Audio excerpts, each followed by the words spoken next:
the idea is to investigate basically the deeds of one of the most famous characters of the mid-Republican age, Quintus Fabius Maximus. A character that strikes me because, despite being one of the most famous characters of this period and of course of the Hannibalic War, actually, and despite having quite many sources, actually literary sources, talking about him, we really don't know very much about his life before the Hannibalic War, and even on the deeds that he carried on during the Hannibalic War. The interpretation can be not as straightforward as sometimes it looks like. My preliminary remarks on what I'm going to, the bits of the Gramscian interpretation tools I'm going to use are that Gramsci was against what is called like vulgar Marxism interpretation of history, interpretation of reality, because against the very common line of interpretation, very popular during the Second International, that privileged the economic interpretation of Marxian thought of the reality. Gramsci stressed the importance of other elements, elements of the reality in order to understand the society, past and present. And society is a whole, is a complex phenomenon, and is composed by many different elements which have to be studied. And the importance of hegemony in the discourse of Gramsci is that hegemony is the thing that helps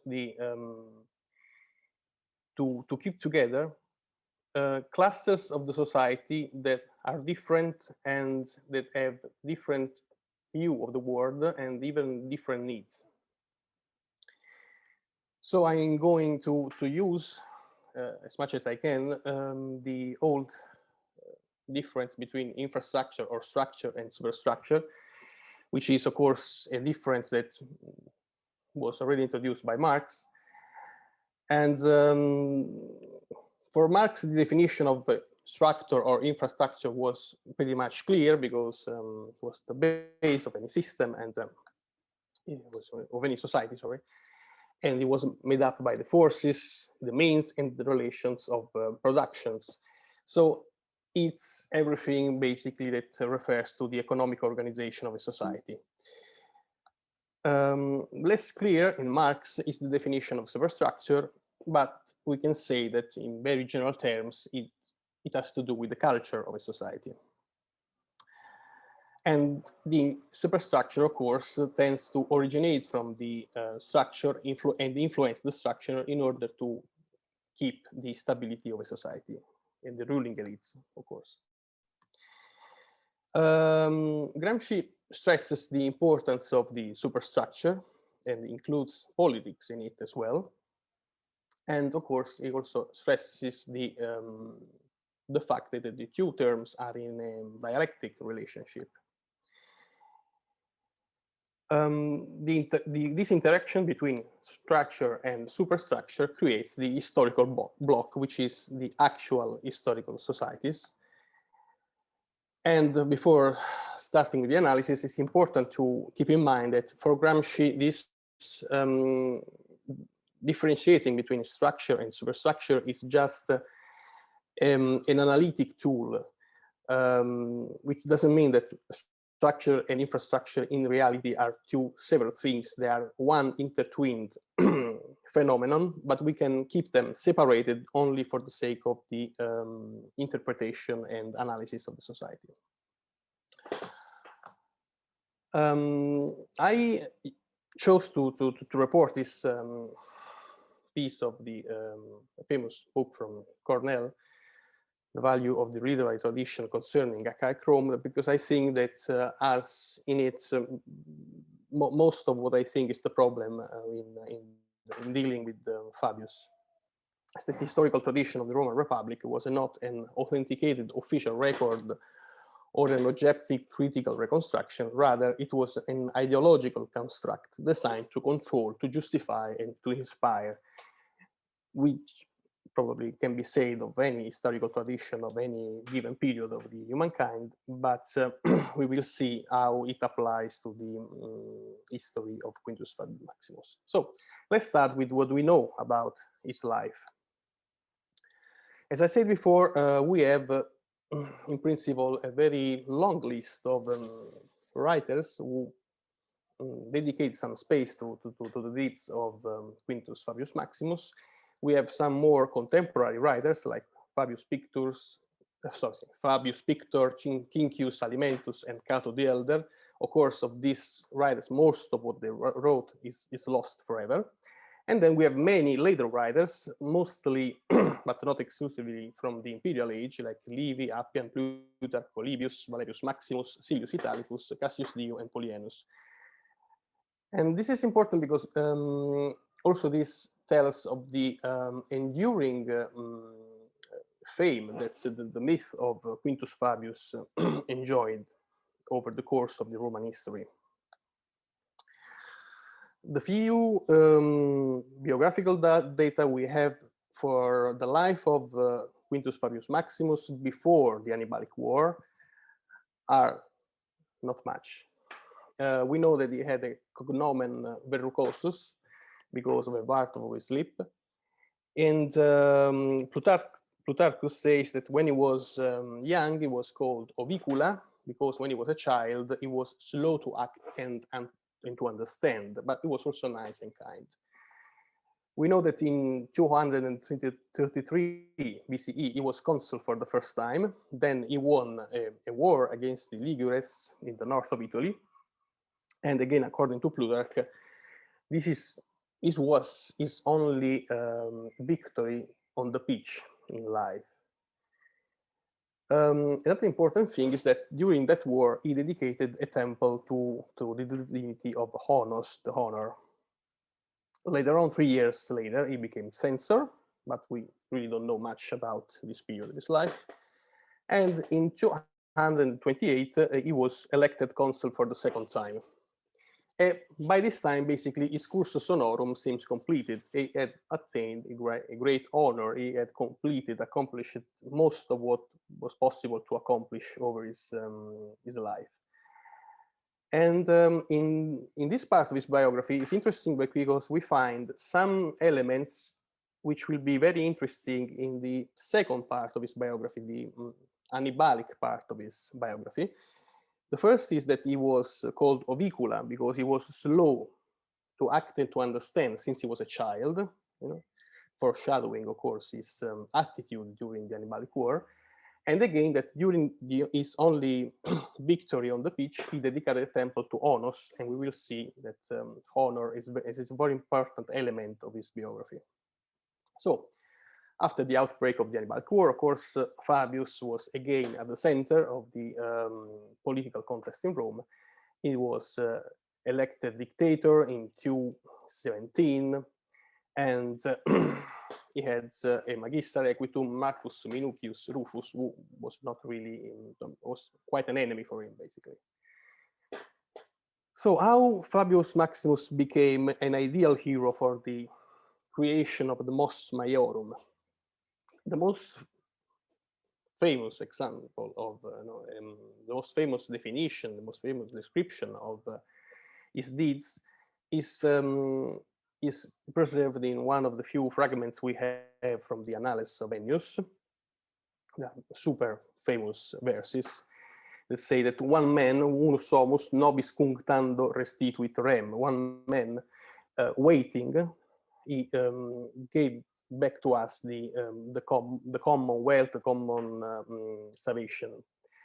So noemum rumores ponebat ante salutem, ergo posque magisque viri nunc gloria claret, which means that basically he didn't care for what the people were saying about him, and because for him was most important the salus, the salvation of the res publica. And because of this, after lifespan, now his fame is even greater.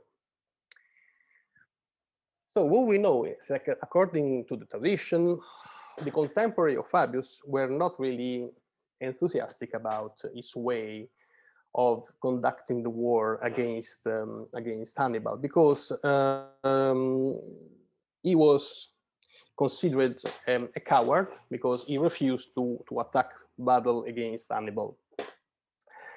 Polybius assesses that Fabius was generally despised and reputed to be cowardly and dumbstruck in the face of danger.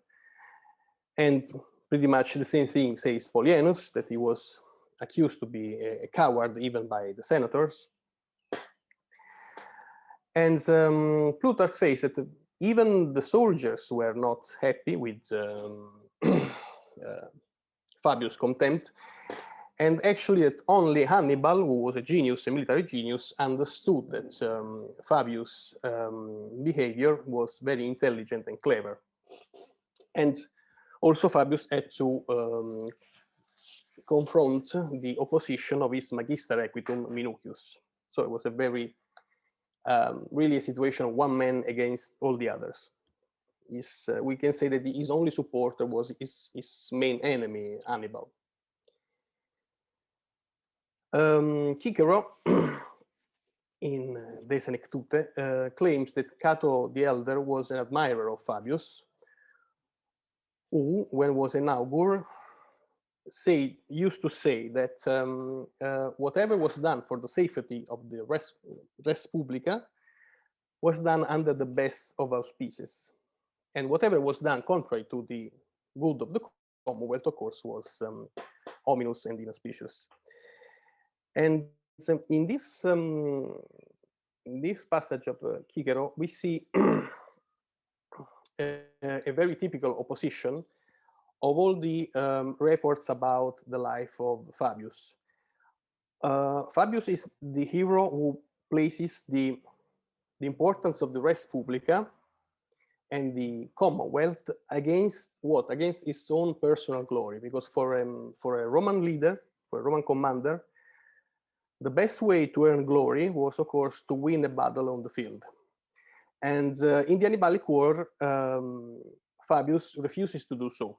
So he refuses the glory, he refuses the honor. But why? Because he prefers to keep safe the res publica, the Commonwealth.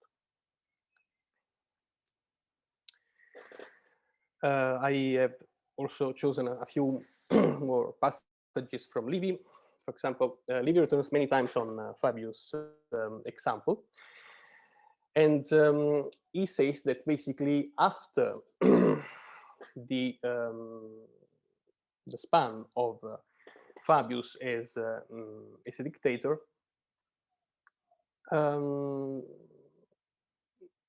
little by little, people realize that his tactics against Hannibal was wise, was effective.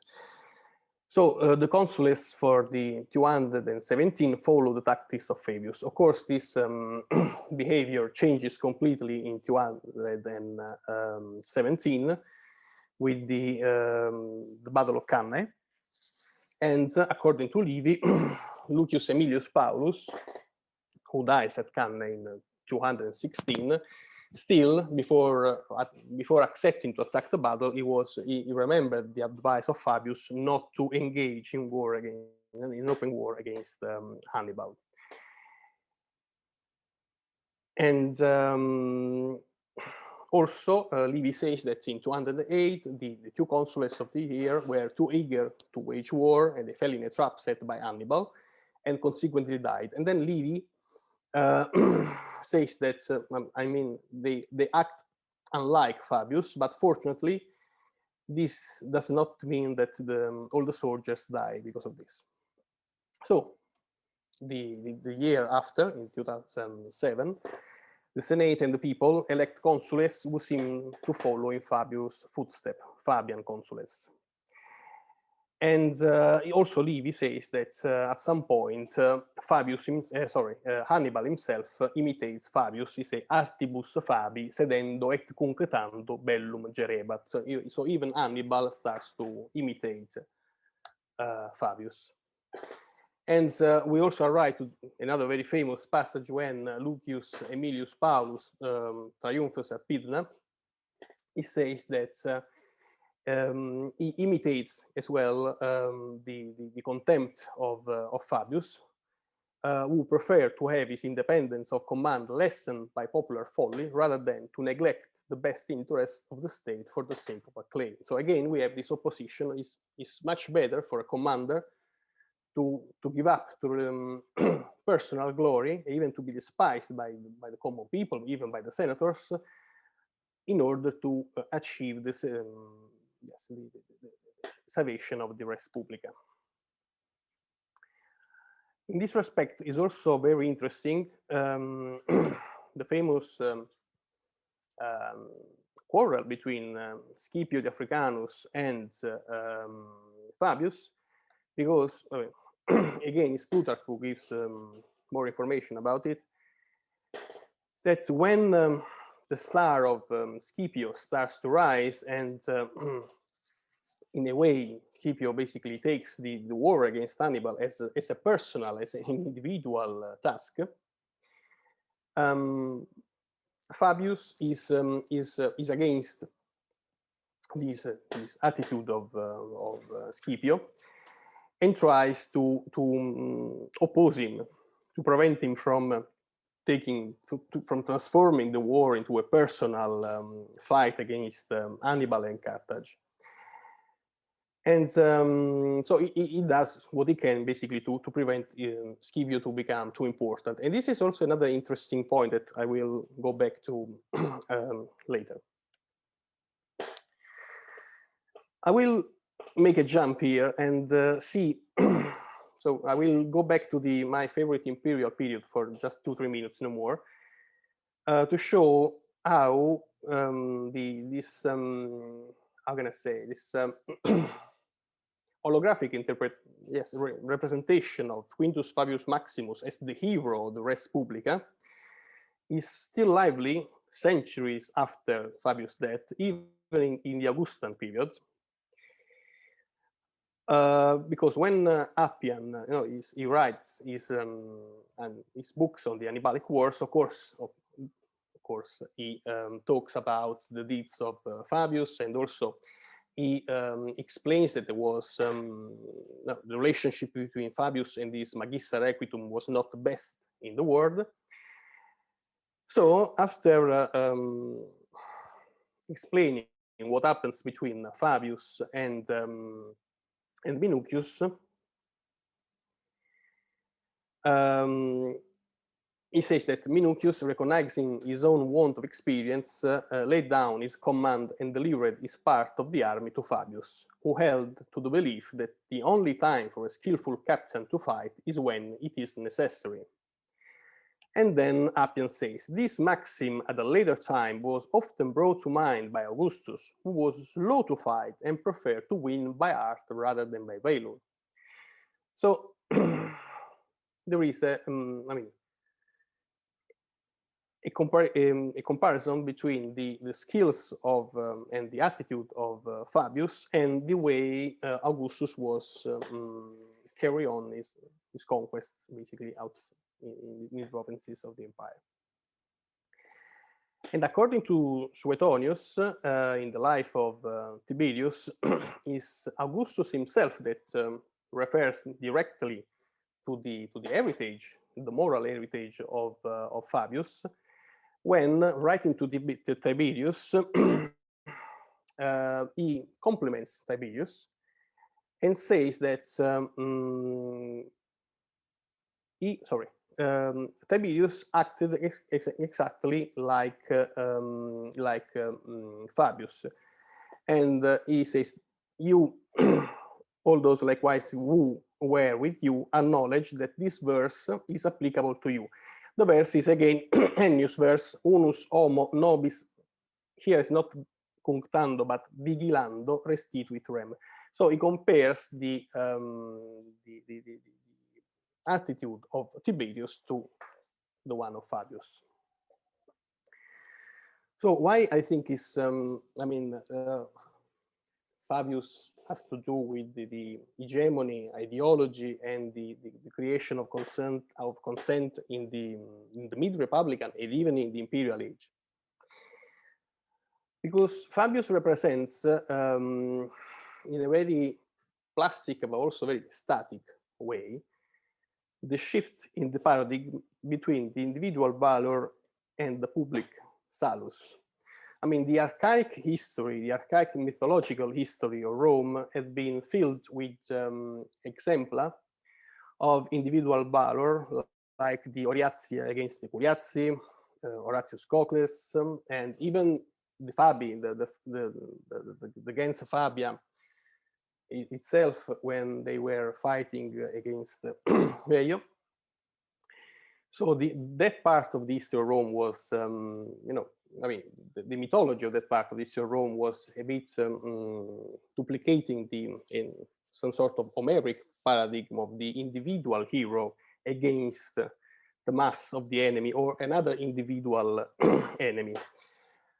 But in the society of the Middle Republican Rome, this kind of scheme is not working anymore. Fabius is a champion of a res publica where the individual ambition has to be put aside in defense of the common salus. But this is not by chance, of course. Because a new paradigm is necessary. Earning personal gloria now has to be achieved without going for personal results. But the personal glory only can be attained from defending the public wellness. The Roman society of the 3rd century BCE was an agrarian society. Well, I mean, Roman society was always an agrarian society, but we are talking about 3rd century BCE, so I just say that. But still, it was a very complex and sophisticated society with rules in order to maintain itself. And the ruling elites shared a few common features. The foundation of their economic power was the ownership of the land. And this, in a very, schematic way, because we have no time to go through in details to this, explain the common, the stereotypical hostile attitude toward the trade, because trade was risky. And also the political power was to be shared and held by each family in turn. So no individual man could rise to an apical position and maintain it for too long. And in the period before the Hannibalic War, we had many examples of persons, of individuals who did very well for the res publica, but at some point they accumulated too much power in their hands, like Spurius Cassius and Camillus in different ways. So they were put aside. So going back to the what we said about structure and superstructure and how they are connected and how they work one to maintain the other and to conform the other.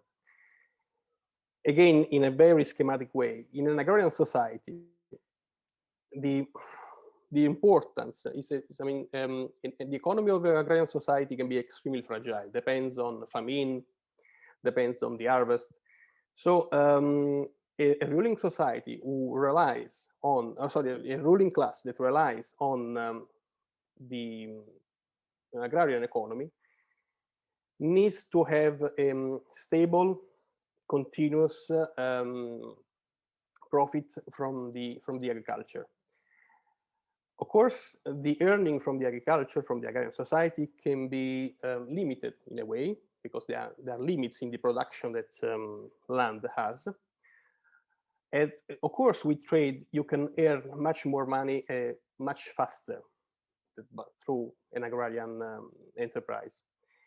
But trade means risk, and risk can destroy the economy of an individual, of a family, of a gens, which means extinction for the gens, extinction for the ruling class. In the same way, the aristocratic elite is against the individual valor, the excess of individual valor, because this results in a risk for the res publica and a risk for the stability of the system, because the system goes on and relies on the fact that the power is shared and circulates around the families. So each of the family has to have their bits of the power and their bits of the economic gain. So what I think of Fabius is that his biography is, let's say, true biography is impossible to write because we have no data, especially for the part before the Annibalic War. But his ideological biography is extremely interesting because the character of Fabius was at some point transformed into an example, probably a little bit like the history of the saints in the early Christianity. You know, it becomes an example of some kind of virtue. In this case, the virtue is honor through public wellness. And it is presented, the interesting thing is that he is presented as an exceptional character because he acts cunctando, waiting, you know, for Hannibal, in a society where everybody seems to push him to fight against Hannibal. And he's despised for this, so he's exceptional in a way. But in fact, his exceptionality is presented as the model on which all the Roman elite build the stability of the system. And his character becomes more and more important for the Roman elite as the time passes by and the society of the 3rd century evolves into the society, of course, of the following century, and more often individual characters like the Gracchi and then Marius and Sylla and so on, raised to power, raised to preeminence, military preeminence, and threat the res publica with destruction. And it is not by coincidence, in my opinion, that the final, let's say, destructor of the old res publica, who wants to present himself like the restitutor of the res publica, you know, like the idea of being associated to this character, to Fabius, because Fabius was, in a way, the pillar of the old-fashioned res publica that probably never existed, but it was an essential tool to maintain this idea, this ideological idea, let's, if I can use this term, of this period of the Roman history when there was a consensus among all the senators and the important families. So once he becomes an example, he can be used basically in many different ways through the history of the Roman Republic. And this, I think, is why his character is so interesting, because it can tell us much more on the evolution of the crystallization of the mos maiorum, rather than on the life of Quintus Fabius Maximum as well, himself. Okay, I hope that all this made some sense. As I said, the research at the very beginning, so I hope that I didn't make any major mistake, and I thank you for listening to me.